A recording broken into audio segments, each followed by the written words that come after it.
Thank you all. Please be seated.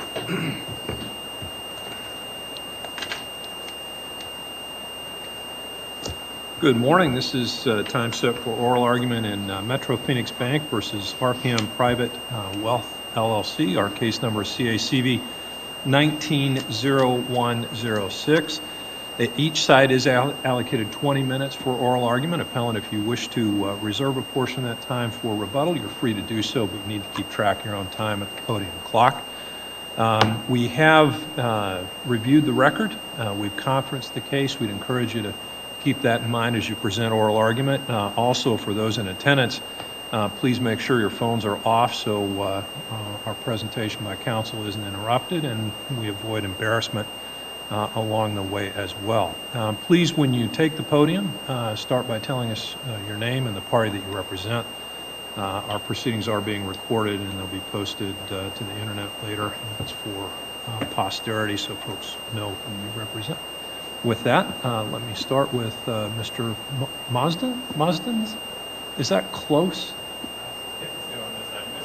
Okay, I'm sorry. Well, fair enough. Mr. Hippenstill.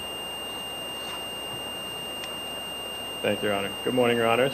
May it please the Court.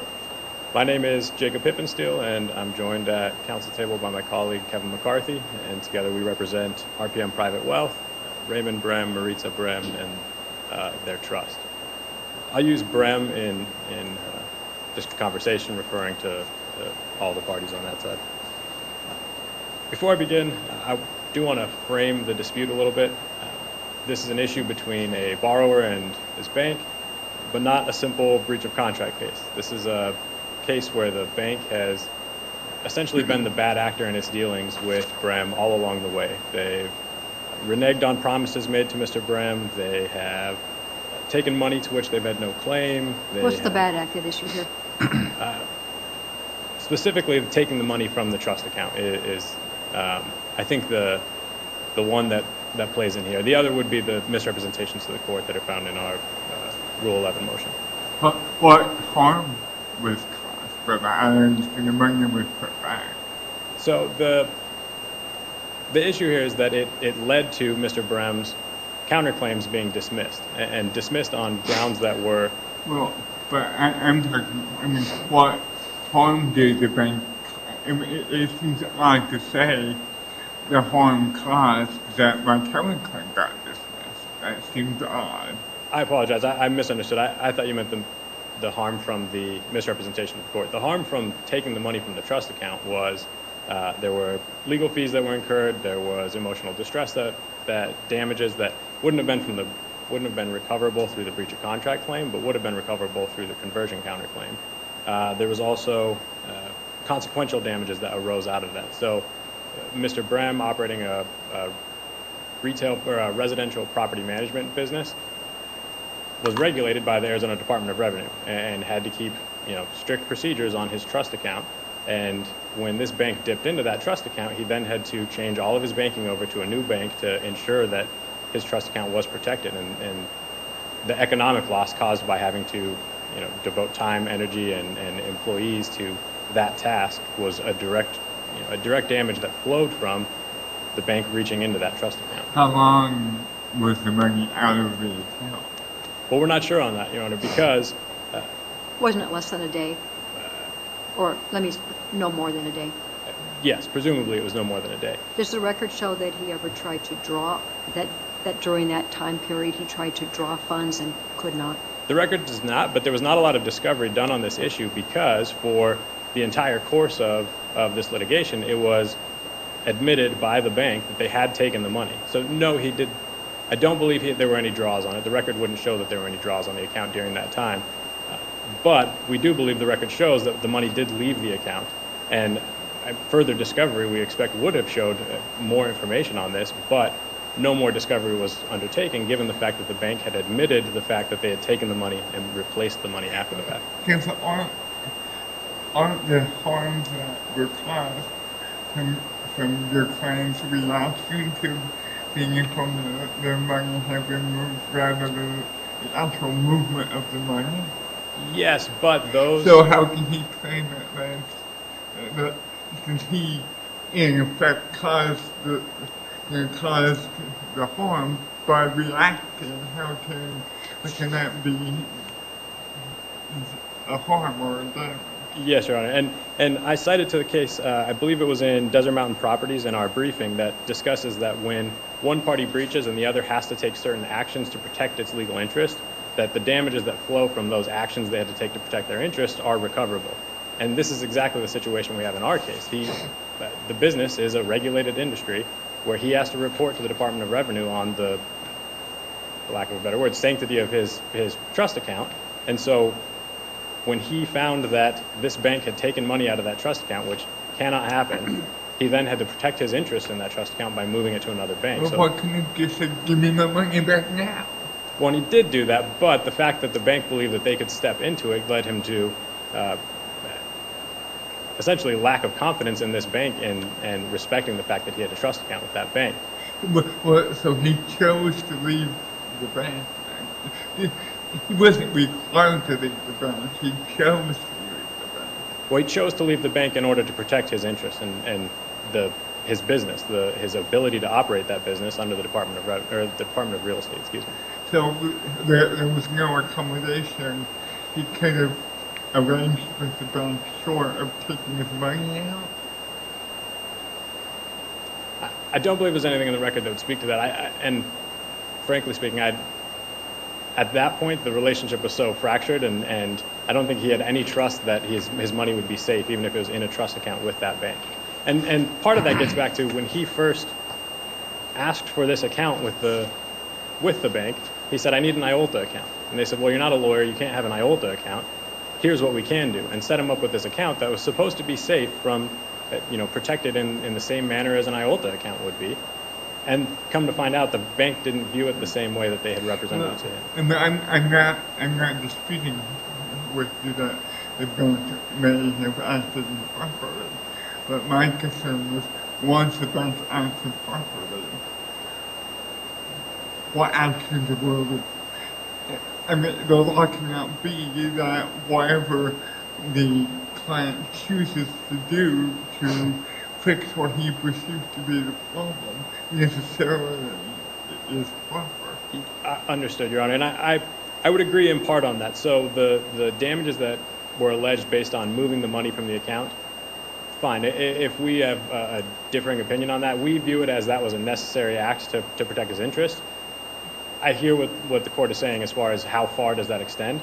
But even beyond just those consequential damages, we also have the pre-litigation legal fees, which were demanding that the money be put back, which is exactly as Your Honor suggested. That was one step that could have been taken and was. And so Mr. Brehm incurred legal fees related to that, which again was evidence of damages there. He didn't hire a lawyer in that 24-hour period, did he? Yes. Oh, that's right, Counsel on the appeal emails was- going back and forth, okay. Correct. So on summary judgment, did your client offer an affidavit that said, I paid a lawyer X amount of dollars during that 24-hour period? I don't recall that was part of the record on summary judgment. I do know that was part of our disclosures. It was part of his testimony and his deposition, and that deposition was included in the briefing on summary judgment. But no, not a separate affidavit included in summary judgment. But my point is, when the Superior Court ruled on summary judgment, and frankly, when we review the record on our de novo review, is there evidence of what your client incurred in legal fees during that 24-hour period? As far as a specific dollar amount, or that Yes. he did? I don't believe a specific dollar amount was disclosed. I think it was that he had incurred legal fees during that, and then a description of what was done, but not a specific dollar amount. And was the description limited to the 24-hour period, or was it a broader assertion, I had to pay a lawyer to litigate this case for me? A broader description, Your Honor, but not precluding that this 24-hour period was included within that time frame that he had discussed. This issue that we're discussing now kind of speaks to the dismissal of the counterclaims for not showing damages, which the way we view it is it's a yes or no question, or a 1 or 0. Either there were damages that were disclosed or there were not. And I think, as we've discussed, the record does show that there were some damages there. Even if the damages were $1, there were damages, and so that couldn't be a grounds for dismissing those counterclaims. The other issue on this is the trial court had dismissed the counterclaims, stating that there was no proof that the bank had ever taken the money, or that Brem hadn't affirmatively proved that the bank had taken the money. That gets into sort of this misrepresentation issue that we have, where for over 18 months of litigation, the bank's standing admissions were that they had taken the money and put the money back. And we've sort of referred to this as this impenetrable legal strategy, where you just admit a critical fact until the close of discovery, then change your stance on that. Now your opponent has had no time to conduct any discovery or to prove that. And the court dismissing the counterclaims and using that as a grounds for dismissing the counterclaims is essentially just rewarding the bad behavior I was referring to earlier on not taking the necessary steps to correct the factual record. And that is at the heart of our Rule 11 motion that is also on appeal here, is that... As I understand it, though, that the bank is saying, well, this happens. We didn't really look very hard at the documents we disclosed to you for months. And when we looked at them, we realized, according to the bank, those funds really never left the account. But your client, or your client's lawyers had those documents as well, right? Correct, yeah. I mean, if the documents actually show that the money never left, then your client knew that. But I don't believe the documents do actually show that, and there was no further discovery done on the documents because the bank had admitted that they took the money. And just a point of clarification, it wasn't that months had gone by. It was the bank's argument is that they disclosed those documents, and it's the bank records that they were speaking of, the account transaction records. Mm-hmm. Their argument is that they disclosed that in December of 2016, and it wasn't until December of 2018 that they realized that the money didn't actually leave. So many months. So, yeah, many months, yeah. But no, because my client viewed his online account and saw the money leave the account, saw the money come back in the account, and then the documents that were produced to us show no record of that. So his firsthand experience, seeing his account statement show the money leave, the money come back in, had the bank denied this sooner, we absolutely would have conducted a lot of discovery on this, because it appeared the bank had doctored these records.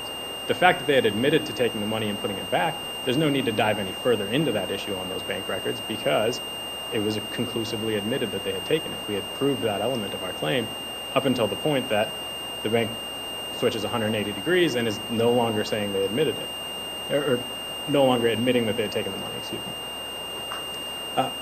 On the issue of that Rule 11 violation, I don't want to spend a ton of time on this, but I think what we just described shows that, okay, there were conclusive admissions on the record and no steps taken to correct those, and then a position directly counter to those conclusive admissions being taken with the court. And I think that gets right to, it's a misrepresentation of the court, and it's counsel filing a document that they know is, it's futile, and it's, saying there's no dispute as to material fact when your own admissions are a dispute as to material fact. That's a flawed document that never should have been filed. But the timing in that respect doesn't help you, does it? In other words, an admission that might be corrected later could be attributed to many things in terms of mental state, ranging from intentional misrepresentation to constantly reevaluating your case and determining whether factually you're on solid ground. And those are quite different things. I would agree, but had you taken the consistently reviewing your case, determining whether your positions are factually supported, one, this would have come up earlier, and two, there are steps within the rules of civil procedure that would guide how you correct those admissions and statements that are on record, and none of those steps were taken. I apologize. Those steps were partially taken on the eve of oral argument on the Rule 11 motion. Those steps were taken, and that's seeking leave to amend the reply to the counterclaim, seeking leave to amend the admissions. And then my favorite of those was a notice of errata, just saying everywhere we said A, we meant B. And so the bank took steps to correct what they realized later was a misstatement of fact. And doesn't your argument boil down to the fact that they should have done that sooner? Yes, and should have done that without the need for Brem to file a Rule 11 motion saying, hey, you haven't corrected the record the way you should have. The problem is that Brem was forced to defend a motion for summary judgment that never should have been filed. The arguments within it never should have been made without the corrections to the factual record. And your position is the validity of the motion for summary judgment turned on that factual difference? Yes. Yes, especially because the trial court specifically said because no affirmative proof that the money had left the account has been proffered by Brem, is dismissing the claims. So absolutely. But wasn't there a concern about lack of damages being shown as well? Yes, Your Honor, but I believe that's what we were speaking to earlier It is. in the yes or no question of damages. And so... And I understand your position. Now, 26.1 and Rule 56 may take a somewhat more nuanced view than that. But I appreciate what you're saying. But didn't the trial court that was asked to consider your Rule 11 motion know all of this and still found that there was no conduct that in the discretion of that court merited sanction? Yes, but the court in reviewing that essentially said, and I think this is actually a quote from their ruling on this, is that it doesn't really matter that they did things out of order, but it does matter because it completely changed the outcome of the motion for summary judgment and it ultimately resulted in my client's counterclaims being dismissed. Setting aside the damage disclosure issue. Yes, on the changing issue of, Brem, you have not proved that the money left your account.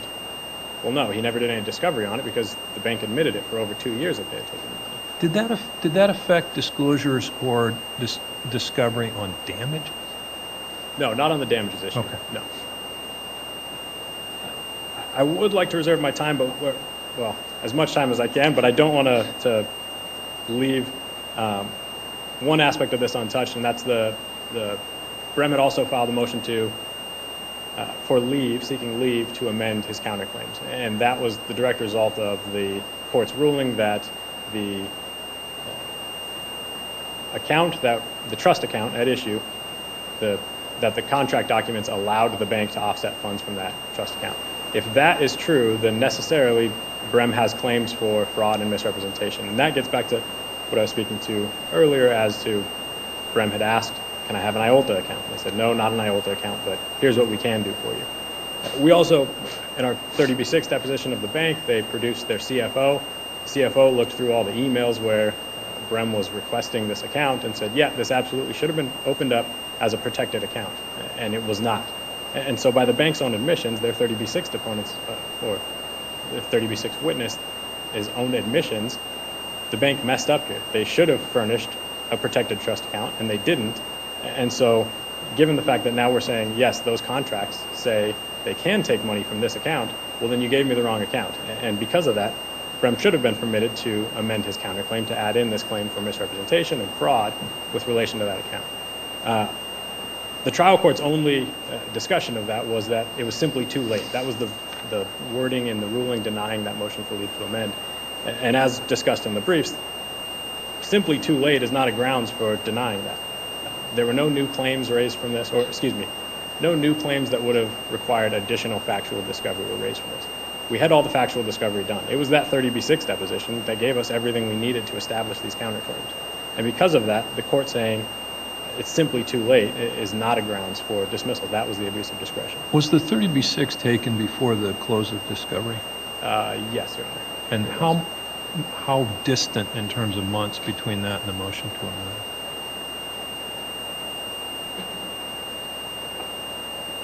I don't know off the top of my head. I would venture to say probably a year. Thank you. I'd like to reserve the remainder of my time, so unless Your Honors have any questions for me now. Thank you, Ken. Thank you. Ms. Mosden, and I apologize to both of you for looking left when I should have looked right.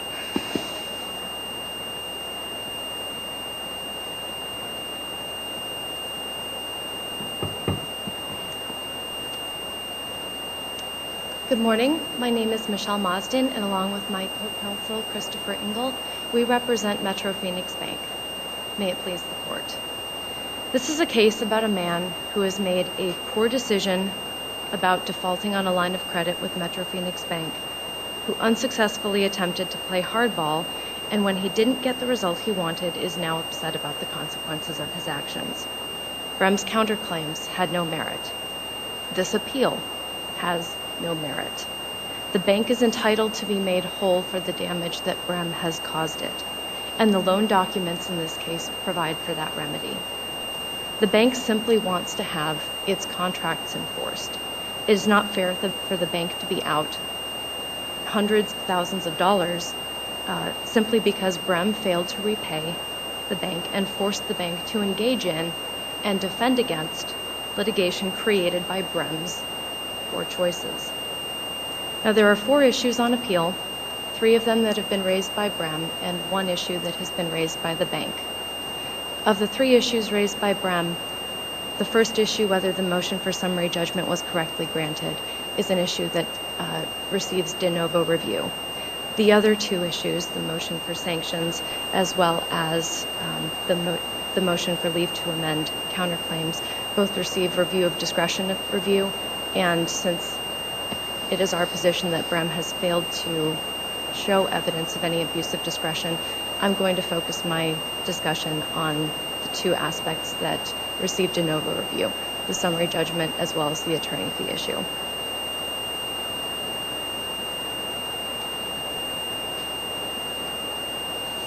So whether the court granted summary judgment correctly is an issue that the court reviews de novo. And in your review, if you find that the trial court was correct in that reasoning and in granting summary judgment for the bank and against Brem for any reason, the trial court's ruling... What's the best reason? What's the easiest way for us to affirm that in your view? Your Honor, in our opinion, it is that Brem has shown no evidence of damages. What about the attorney, the fees he paid, apparently Mr. McCarthy, to send the email? So this is one of those situations where attorney's fees in and of themselves, it is our position that those are not damages per se. Damages are something that arise from, it's a harm that is incurred. Attorney's fees are a separate category that may be applied for and recovered for the court, but there needs to be some sort of wrongful act or some sort of entitlement to those fees in the first place. And absent, I could go out and hire an attorney and spend costs on that and then say it's somebody else's fault.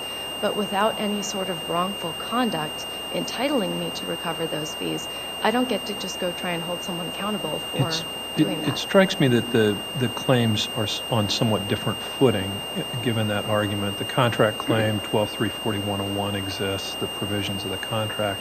But talk to us more about how the conversion claim could not support as a damage attorney's fees.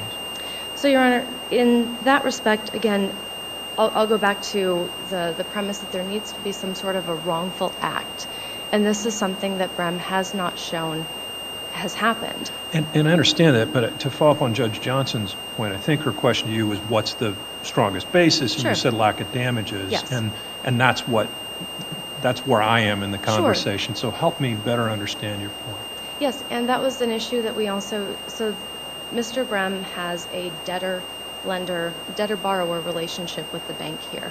And in our briefing, we did cite case law that shows conversion claims are not appropriate remedies when you're dealing with a debtor-borrower relationship. But again, that's a different point than lack of damages, I think. You're claiming the conversion claim failed right out of the blocks. Sure, and Your Honor, to the point that Brem states that, oh, maybe he hired an attorney, he could have called the bank up himself and made that request. And I understand that, but he didn't. Sure. And in the tort world, where we are with conversion, how does the fact of that election to retain counsel and incur fees, how is that not a damage that's cognizable for a conversion? So again, it's a separate category. It is not damages. We have, give me just a moment, I will grab the case citation for you.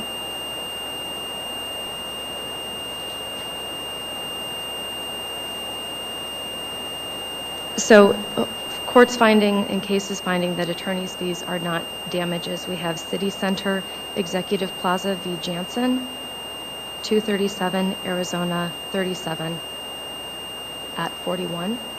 Do you remember the nature of the claim that was at issue there? Your Honor, I do not. These are cases that co-counsel was finding for me while we were having this discussion. Do you remember the nature of the claim in Desert Mountain? Nature of the claim in Desert Mountain. I do not off the top of my head, Your Honor, but I can have co-counsel review while we are discussing. I know what that was, so. Okay. I just wanted you to, what, Okay. If there's a more particular aspect you'd like me to address, I'm certainly willing to. well, the Desert Mountain case held that in certain cases, when a tort or a breach of contract even requires one to retain a lawyer as a consequence, in some cases, those attorney's fees are recoverable as damages. So I'm just wondering how a conversion claim here would. Right. So again, I would say that it did not require that Brem retain an attorney. There was no lawsuit filed at that time. He received a notification from the bank that they were exercising their right to offset the funds. Brem had pledged this account as collateral. It was pledged in a UCC-1 document that was provided to the bank. But that's again going to the merits of the case. Yes. I think I would suggest that maybe the distinction between the cases that your opponents are citing and the cases that you rely on are that the fees here were arguably incurred in litigating or in prosecuting a case against the other side, as opposed to in defending one's rights vis-a-vis a third party. Maybe that's the distinction here. Because otherwise, any breach of contract claim or any tort claim would require the claimant to hire a lawyer to litigate it. And so the fact that you've hired a lawyer to litigate against the other side in the case isn't necessarily damages. Yes, I would agree with that, Your Honor. And also, I should note, if Your Honors have reviewed the record, there was correspondence between the bank and Mr. McCarthy and Brem, and the bank had offered to pay those fees at one time as a courtesy to Mr. Brem to try and keep him satisfied as a customer. Is that something that the bank offered on summary judgment? Is that in our summary judgment record? I believe it is, Your Honor. And Brem refused it at that point. So to the extent that he is now arguing that he wishes he had those fees and that those fees should be considered damages for him, I would argue that he should be stopped from relying on that position since he previously declined it.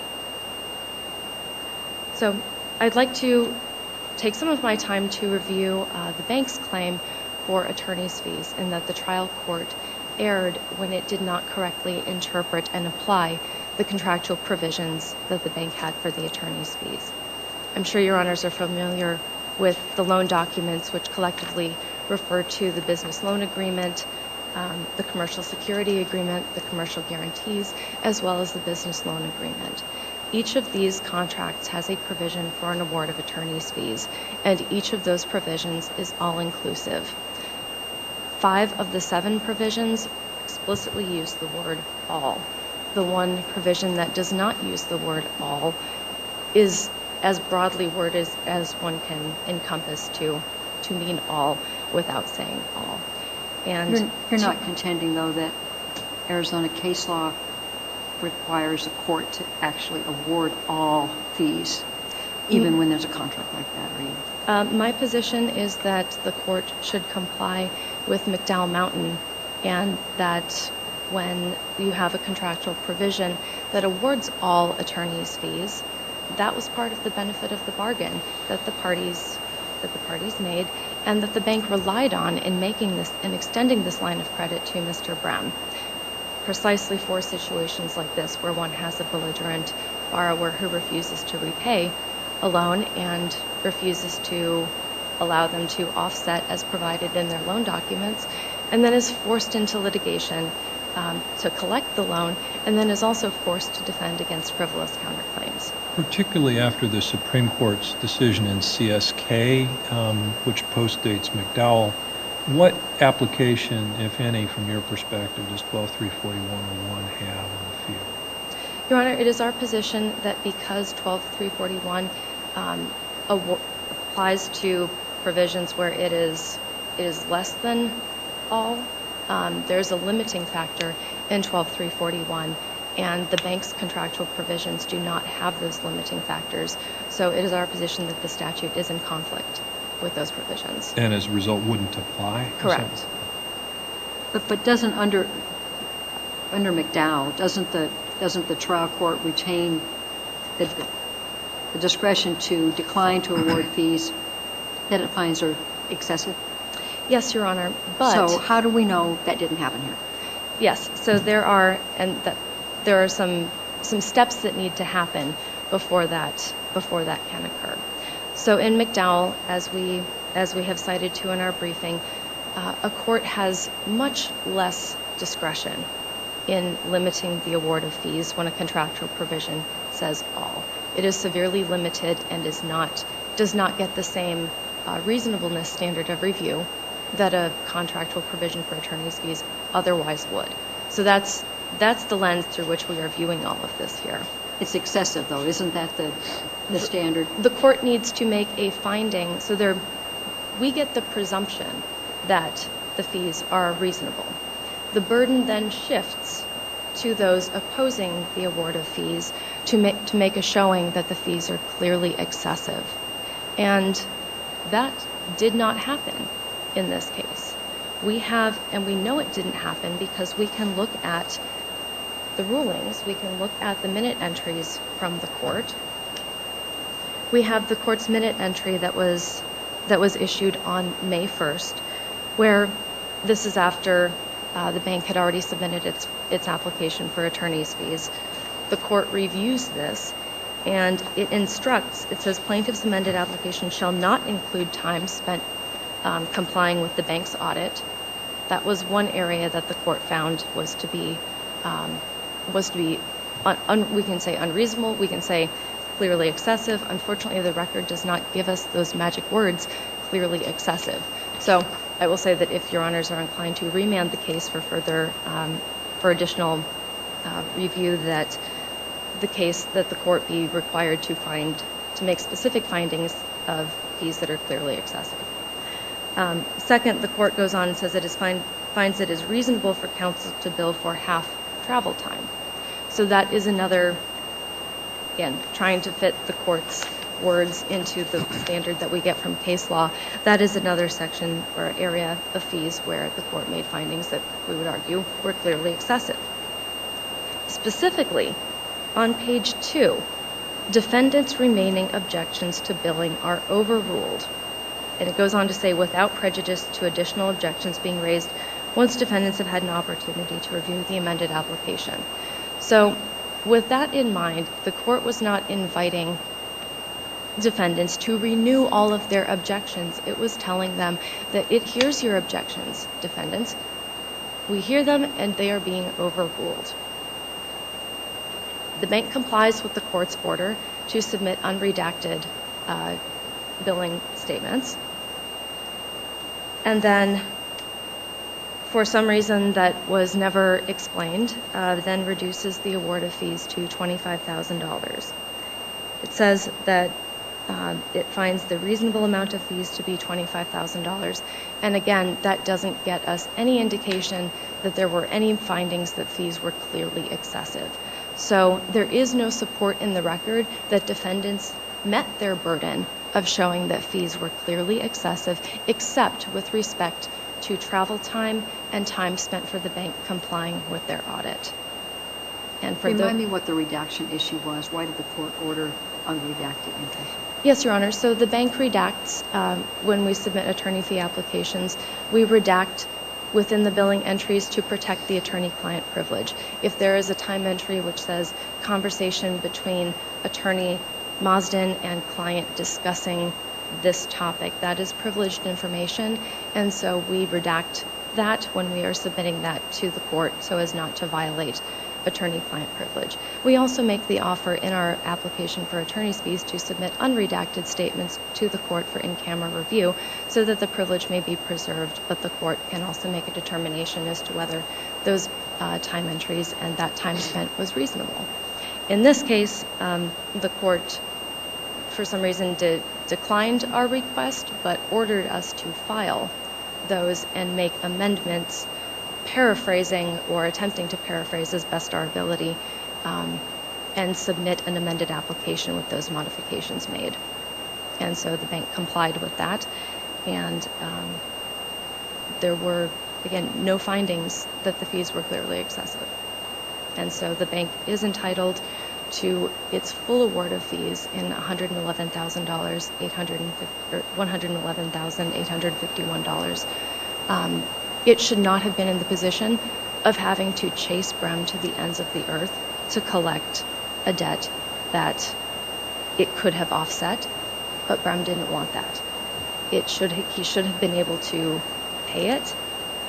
In fact, they admitted and stipulated to liability as early as May 2017, but refused to stipulate to a judgment on liability. Again, this is Brem's fault that the bank incurred all of these fees. This is exactly what the contractual documents envision and provide for. And the bank is entitled to rely on those and is entitled to rely on the courts to enforce those documents as they are written and as they were bargained for by the parties. And may I reserve any time for rebuttal as cross-appellant? You may. Thank you, Your Honor. Thank you. Mr. Hippenstein. Thank you, Your Honor. I just want to pick up right where we just left off with that argument on the issue of the fees. So it sounds like everybody's on the same page that McDowell tells us that all doesn't really mean all, but I think it's important to point out that all does not mean all. The court absolutely has discretion to reduce the fees in light of McDowell. On the issue of whether the court has to use the magic words clearly excessive, I don't believe that's what McDowell tells us. I think the footnote that gives instructions on remand is more dicta than it is controlling. All the case law that followed McDowell doesn't specifically call out what's clearly excessive. But even if that is the requirement, I would argue that was done here.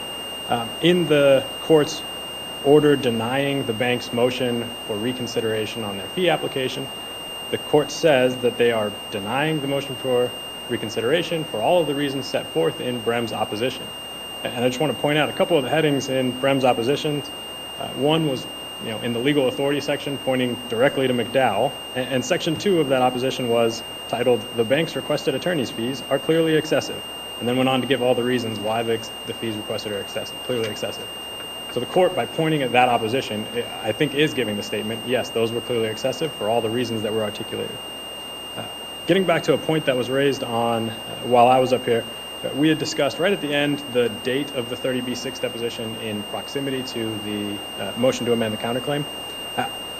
I don't believe that's truly relevant here because at the time the 30B6 deposition was taken, the parties were on the same page that the bank should not have taken the money from the trust account and that they put it back. That was why they had apologized. That's why they had offered to pay the attorney's fees for us having demanded they put the money back.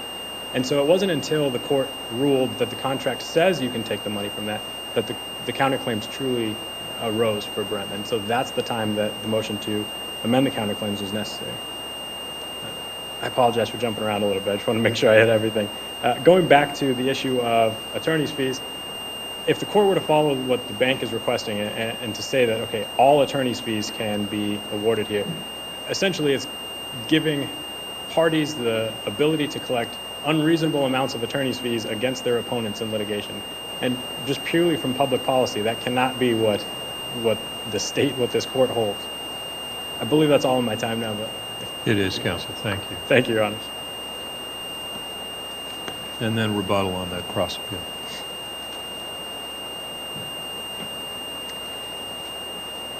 Just to address some points that opposing counsel brought up, there was every opportunity for them to notify the court that they wished to conduct additional discovery with respect to whether the funds did or did not leave. Wait. Counsel, I think your cross appeal is solely as to the fee issue. Okay. And I need you to keep your comments to that. Yes, Your Honor, and I will do that then. Opposing counsel's comment that all does not mean all is puzzling to me. And again, I would encourage the court to review McDowell Mountain and bring that rationale and that standard to this case. There was every piece of this litigation. The bank could not really do anything more to spend less on it. We couldn't simply choose to not respond to a Rule 11 motion. We couldn't not respond to filings and his attempt to file a defamation claim. We couldn't not respond to, we couldn't not litigate the case when the bank is being sought to make whole. So do you think it would, given what the opposing counsel just said about the court, effectively made an excessiveness finding when it said, I'm going to deny the motion for reconsideration for the reasons stated in the response to the motion? Do you think we should look to the reasons stated in the response to the motion to assess whether that response gave valid reasons why the fee app might have been excessive?